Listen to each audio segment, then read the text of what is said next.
안녕하십니까? 맥체인 성경 읽기 출애굽기 5장, 누가복음 8장, 욥기 22장, 고린도전서 9장. 첫 번째, 출애굽기 5장, 바로의 완악함과 이스라엘의 고난. 본문 이해에 도움이 되는 배경과 맥락을 소개합니다. 출애굽기 5장은 모세와 아론이 하나님의 명령을 따라 바로에게 이스라엘 백성을 보내라고 요청하는 장면입니다. 그러나 바로는 여호와가 누구이기에 내가 그의 목소리를 듣고 이스라엘을 보내겠느냐며 하나님의 권위를 거부하고 이스라엘 백성에게 더욱 무거운 짐을 지웁니다. 그는 벽돌을 만들기 위한 집을 제공하지 않으면서 동일한 생산량을 요구하며 백성의 고통을 가중시켰습니다. 이 장은 하나님의 구속계획이 인간의 반역과 완악함 속에서도 진행되고 있음을 보여줍니다. 본문의 중요 구절을 소개합니다. 출애굽기 5장 2절에서 3절. 바로가 이르되 여호와가 누구이기에 내가 그의 목소리를 듣고 이스라엘을 보내겠느냐. 나는 여호와를 알지 못하니 이스라엘을 보내지 아니하리라. 그들이 이르되 히브리인의 하나님이 우리에게 나타나셨은즉 우리가 광야로 사흘 길쯤 가서 우리 하나님 여호와께 제사를 드리려 하오니 가도록 허락하소서. 여호와께서 전염병이나 칼로 우리를 치실까 두려워하나이다.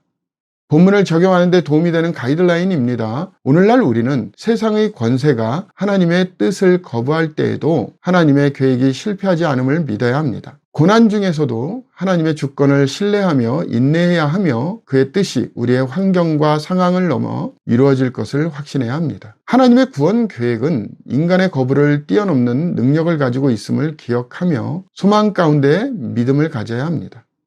두 번째 본문, 누가복음 8장, 말씀의 능력과 예수님의 기적. 본문 이해에 도움이 되는 배경과 맥락을 소개합니다. 누가복음 8장은 예수님의 비유와 기적을 통해 하나님의 말씀과 능력을 나타낸 장입니다. 씨 뿌리는 자의 비유에서 예수님은 하나님의 말씀이 마음의 상태에 따라 다르게 역사함을 가르치셨습니다. 이어서 폭풍을 잠잠케 하시고 귀신 들린 자를 고치시며 혈루증 앓은 여인과 야이로의 딸을 치유하시는 기적을 통해 그의 권세를 나타내셨습니다. 이 장은 믿음을 통한 하나님의 역사를 강조하며 예수님의 사역이 하나님 나라를 선포하고 실현하는 과정임을 보여줍니다.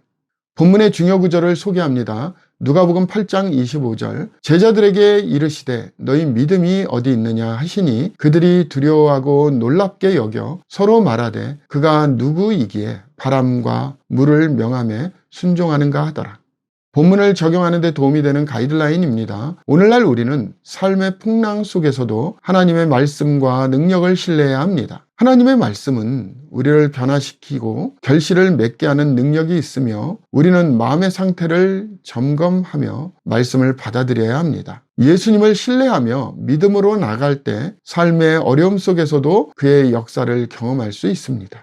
세 번째 본문, 욥기 22장, 엘리바스의 비난과 하나님의 정의에 대한 오해. 본문 이해에 도움이 되는 배경과 맥락을 소개합니다. 욥기 22장에서 엘리바스는 욥을 죄인으로 단정하며 그의 고난을 죄에 대한 하나님의 심판으로 해석합니다. 그는 욥을 향해 내 악이 크지 아니하냐, 내 죄악이 끝이 없느니라고 비난하며 욥이 과부와 고아를 학대했다고 단정합니다. 그러나 엘리바스의 논리는 인간적인 관점에서 하나님의 정의를 왜곡한 것입니다. 이 장은 하나님의 섭리가 인간의 단순한 선악관념을 넘어섬을 보여줍니다. 본문의 중요 구절을 소개합니다. 욥기 22장 4절에서 5절. 하나님이 너를 책망하시며 너를 신문하심이 너의 경건함 때문이냐. 내 악이 크지 아니하냐. 내 죄악이 끝이 없느니라.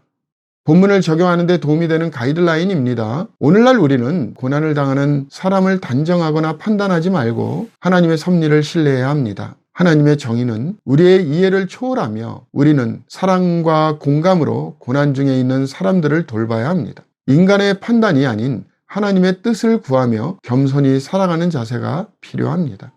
마지막 본문 고린도전서 9장, 사도의 자유와 복음의 헌신. 본문 이해에 도움이 되는 배경과 맥락을 소개합니다. 고린도전서 9장에서 바울은 자신이 사도로서 가질 수 있는 권리를 포기하고 복음을 위해 헌신하는 모습을 보여줍니다. 그는 내가 모든 사람에게서 자유로우나 스스로 모든 사람에게 종이 된 것은 더 많은 사람을 얻고자 함이라 라고 말하며 복음을 전하기 위해 자신의 권리를 내려놓았습니다. 그는 운동장에서 다름질하는 자들이 다 달릴지라도 오직 상을 받는 사람은 한 사람인 줄을 알지 못하느냐라고 권면하며 믿음의 경주에서 인내와 헌신을 강조합니다.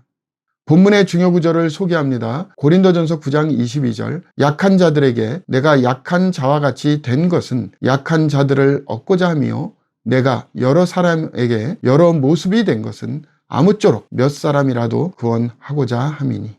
본문을 적용하는 데 도움이 되는 가이드라인입니다. 오늘날 우리는 우리의 자유와 권리를 복음을 위해 내려놓는 헌신적인 삶을 살아야 합니다. 복음 전파를 위해 다른 사람들의 필요에 민감하게 반응하며 모든 상황에서 사랑으로 섬기는 태도를 가져야 합니다. 우리의 삶을 통해 하나님의 복음이 증거되도록 모든 것을 헌신하는 자세를 배워야 합니다. 감사합니다.